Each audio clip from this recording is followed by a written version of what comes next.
You ever start your day and pray, Lord, please let tonight be normal?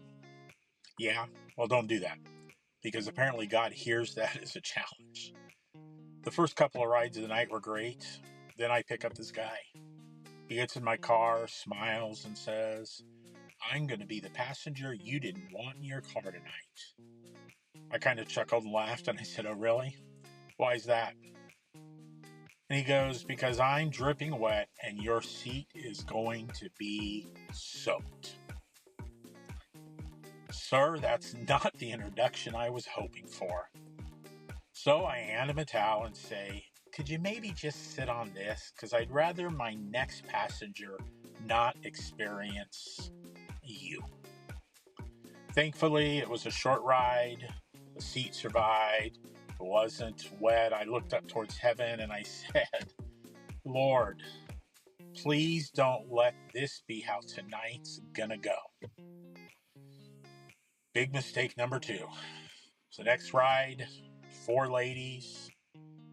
3 were having fun. The fourth had apparently lost her inside voice somewhere along Pismo Beach.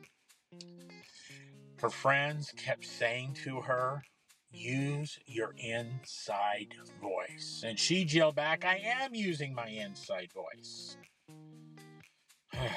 At this point, I'm pretty sure some people in Fresno could hear our entire conversation.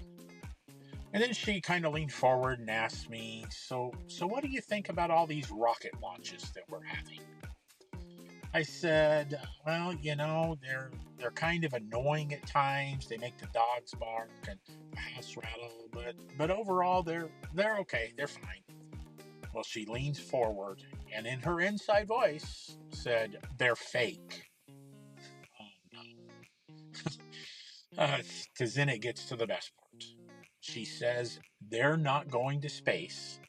They go up and they all turn to the right. They're not going to space.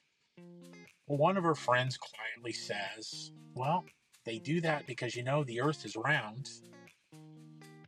Wrong statement, wrong answer.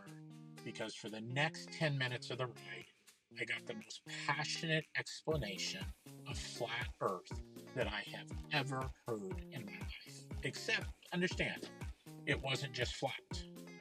Apparently, the earth is shaped like a pizza.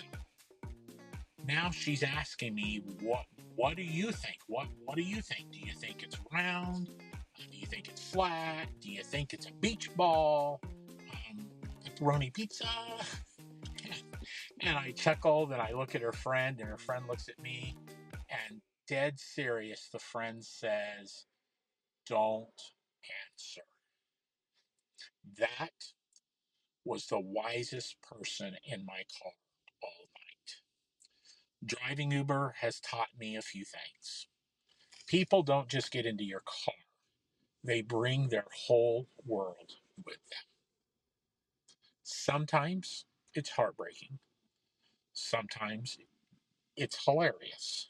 And sometimes it's pepperoni.